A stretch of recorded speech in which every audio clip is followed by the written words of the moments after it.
Ladies and gentlemen, hey, hi, how you doing? Welcome back to the channel. Thank you so much for stopping by. Yesterday with the Season 3 Reloaded update here in Warzone 2, we got a pretty significant meta update. When you go through and you read those patch notes, there are a ton of weapon changes listed, although it was a very strange meta update because a lot of the changes revolved around the armor damage in Warzone specifically. So while we do have changes for Warzone 2 and for Modern Warfare 2, and we'll be covering the Warzone 2 ones today and the Modern Warfare 2 ones on a different tier list in just a couple of days time, a lot of them were just focused on slightly changing the shots to kill in the TTK for armored opponents, either at the long range or the close range. And ultimately, it seemed like it was going to do more on paper than what it actually did in game. But we are here on our tier list today. I've got my notes of all the different weapon changes and what it ended up doing. And now that I've gone through, I've pretty much tested every single one of the weapons that was updated. We're going to go through and, adjust our list accordingly. First things first, though, we do have two new weapons, of course, to drop into our overall list: the F-Tac Siege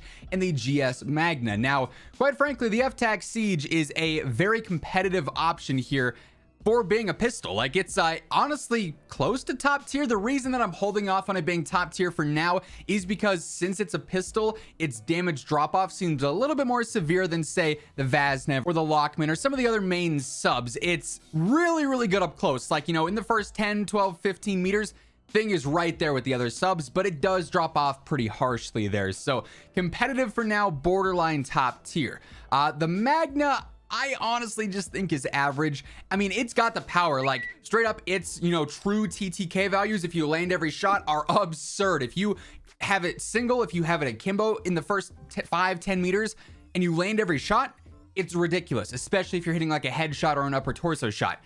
Just realistically though, that's not gonna happen. The weapon is slow, the weapon is difficult to use. It's just not practical whatsoever. I don't know why it's even a new weapon. I would say that really it probably should have just been an attachment for the 50 GS as is, because the stock 50 GS, I mean, it's like right there. But this one is fully auto, so it's a little bit more versatile than the below average normal one. Now, as mentioned, with all the armor changes, they did make a note that every single assault rifle, battle rifle, SMG, and LMG is going to have a maximum armor damage decrease, which means that close range against armor, all of those weapons are going to be weaker.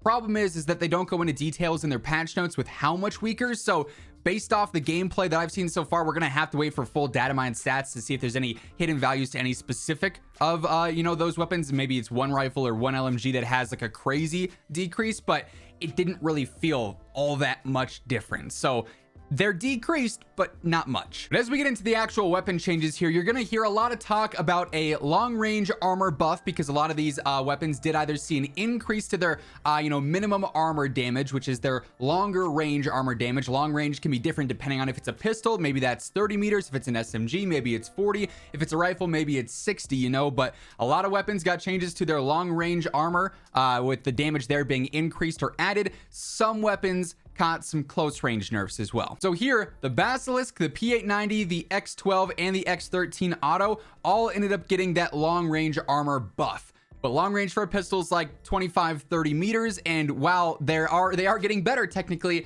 not in a viable area right now. If they were getting buffed close range, probably would see some adjustments here, but quite frankly, all those are pretty much staying between average and competitive. There's no real change because of that. They're just going to be a little bit better in very strange gunfights. Now, this is a very interesting one, and one that I am pretty excited to continue to mess around with. The BAS-P got a lot of buffs. They buffed the ADS speed. The headshot multiplier did see a nerf, so headshots will be a little bit weaker. The close range got a buff, and then also the long range got a buff as well. So basically, the BAS-P just became a whole lot more competitive. Now, that said, its close range damage was pretty lacking compared to the Vaznev, the Lockman sub, the P90, the Vel, so on and so forth.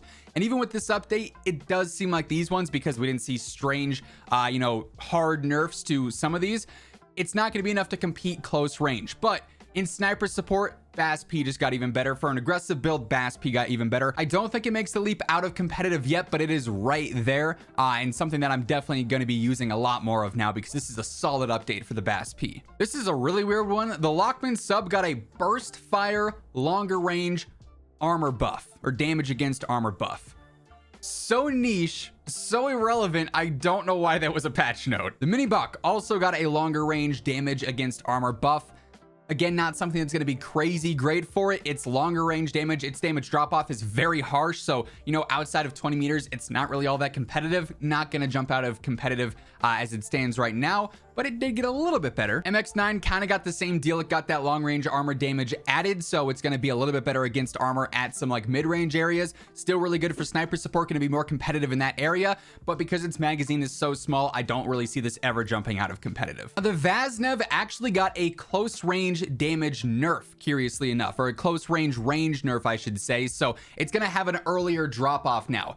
The Vaznev already had a very, very early drop off compared to some of the other subs, so it's going to be noticeable here. That said, I used the Vaznev a ton last night in ranked, in multiplayer, and it still felt very good. I mean, when you're in those sub fights, those first 10 meters, even with that newer damage drop off, it's still one of the better options. I think it stays in top tier, but this one is close to maybe potentially falling out or even moving up if it caught any changes in one direction that were a little bit more significant. Another very weird one, the Chimera here in absolute meta got a semi-auto long range damage buff essentially against armor, but semi-auto Chimera, I'm not sure who's using that. Again, why is this a patch note? Now this is a very interesting one. The Hemlock caught a lot of nerfs as well. All of its damage ranges were nerfed, which is noticeable for sure. It got a lower torso multiplier buff though, and then also an extremity multiplier nerf. So lower torso shot's going to be a little bit better, but if you're shooting the hands or the feet, it's going to feel a little bit worse, and its damage ranges are now all worse as well. That said, the Hemlock was so good and so much better than pretty much every other rifle before this update that now it's just more in line with the TAC 56 and the M4 and the M13. So it's staying in top tier. It's just now a much closer gap between those main weapons that are all right there with one another. It's no longer the Hemlock out in front. Another one that might actually make some impact here, the Kastov 545. It got a close to mid-range nerf, curiously enough, but that's really not where this weapon thrives. It got a mid-range damage nerf as well, but it got a long-range armor damage buff. And quite frankly, this is probably a little bit overdue, but I do think the Kastov 545 probably jumps up into the more competitive category here. I mean, it's low recoil and it's relatively straightforward. Like, its damage is nothing crazy, but because it's so easy to use, you're going to have a pretty reliable TTK there. So we'll go ahead and jump this one up into the competitive area. Now, the Kastov 74U actually ended up getting a long range armor damage buff as well. It's not really used for long range. This is a close to mid-range weapon, and it's the absolute best, the best when it comes to that, hence why it's in the absolute meta category. But it's going to be a little bit better for maybe some more extreme sniper support now, which is nice to see. The Kastov 762 also caught a couple of different changes. Semi-auto long-range armor damage buff. Again, very niche. Not many players are going to be affected by that. And then also got an extremity multiplier nerf. Nothing too crazy there. Maybe a little bit worse if you happen to land one or two shots to the feet or the hands, but it's still going to be pretty much the most powerful rifle in the game. So obviously staying in top tier. By the way, as we continue throughout all the changes in this video, quick reminder, if you guys are new to the channel, every single day I got you covered with absolutely everything going on in COD, whether it's news, updates, the meta conversations and breakdowns, you name it, it is all right here. So feel free to hit that subscribe button, turn on those post notifications to always stay up to date. And if you guys enjoy this one, let me know by dropping a like on it as well. Would be seriously appreciated. Also, quick shout out to my friends over at G Fuel. If you are grinding Warzone right now, maybe you're grinding multiplayer, ranked, whatever the case may be, want to do yourself a favor, pick up some G Fuel, get that extra added boost to your game. If you throw in code Immortal at checkout, you get 20 to 30% off your entire order on cans, tubs, starter kits, you name it, everything on the site my code will cover. So throw that in at checkout, get yourself a nice little discount. Link for that will be down in the description below. Now, this next change is a long awaited one in my opinion, and definitely a significant one. The Lockman 556 got a close to mid-range damage buff. That's solid in and of itself. It also got a close range buff, so its first damage drop off will be a few meters later now. It got that long range armor buff, and then also an upper torso multiplier buff. This absolutely brings the Lockman 556 into the top tier category in my opinion. It's already super low recoil, and now it's more lethal than it's ever been in Warzone 2 history. So this is one, if you're looking for a weapon to try and mess around with, highly recommend the Lockman 556. This thing's gonna be putting in the work here now after this update. Definitely a solid change there. This is one that I didn't see coming, I won't lie. The M16 got a close range damage and range buff, so it's gonna be even more effective in its close range and its first range area there. Also has faster bursts now, so it's gonna be a little bit more competitive. I don't think it's something that is ever gonna be higher than average. You could say maybe right now it's an average rifle, and an average for, you know, what it's worth in this context really is just more mediocre mediocre, nothing crazy. Not actually the average, right? The average would be competitive or top tier, but M16, I don't think this change is enough to really bring it up out of below average, at least for Warzone. In multiplayer, it'll be a little bit better, but we'll discuss that in a few days. M4 caught a couple of changes. Its animation is faster. Several of these rifles also got a faster like pickup animation, not really worth mentioning in most cases, but also it ended up getting a semi-auto long range damage buff for the armor there.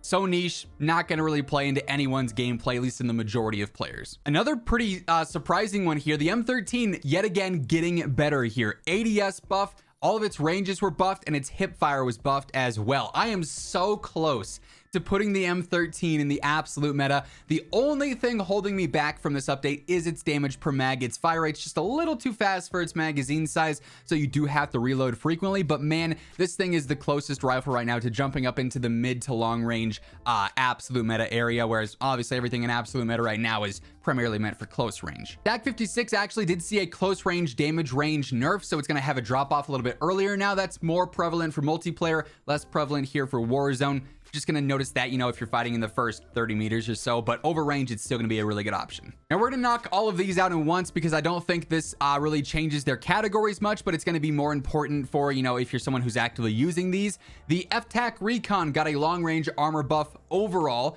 for semi-auto and full auto. Same deal with the Lockman 762. The SO14 got a lower torso multiplier buff, a close range damage buff, and that long range armor buff overall. And the TAC V got the long range armor buff as well. All of them are still going to be a little bit more difficult to use, but I mean, they're all still in the competitive area as is. I don't think those changes make any of these jump into top tier. It'd take something a little bit more significant and noticeable in game than that, but overall they're all more competitive right now, and personally I've got my eyes on the Lockman 762 as kind of a standout of those. Kind of a goofy one, I won't lie. The Bryson 890 and the Bryson 800 each kind of got the same update here. They got a mid damage buff, then also that armor buff as well for some of their longer ranges, which on a shotgun is like 15 meters or whatever, so not really going to make them all that much better. Also, the Lockwood 300 got that long range armor added, so that'll be noticeable now, but not something that's going to make it like significantly better. All the shotguns in this game are pretty underwhelming outside of the broadside. Quite frankly, I don't think the broadside even belongs in top tier anymore. Let's drop that one down into competitive because it's not really anything that crazy after some of the nerfs that it's seen. Then our last couple of ones here, the HCR 56 ended up getting that long range armor damage added, so it's going to be more noticeable there over range. Nothing crazy though. And also the RAP and the SAC and MG38 have faster animations, which is nice, but not something that's going to make them go from like, you know, competitive to absolute meta or anything. So those are all the changes that happened with the Season 3 Reloaded update. As far as this list goes, a couple of standouts I want to just mention for you guys. We'll obviously be breaking down the setups here most likely tomorrow, so stay tuned for that. Make sure you are subscribed with your noties turned on. But standouts, obviously, everything in absolute meta. The Chimera 74U and P90 are all phenomenal close range guns between their damage and or their mobility. As far as top tier goes, I mean, Vaznev, Lockman, you're going to see those on a lot of loadouts.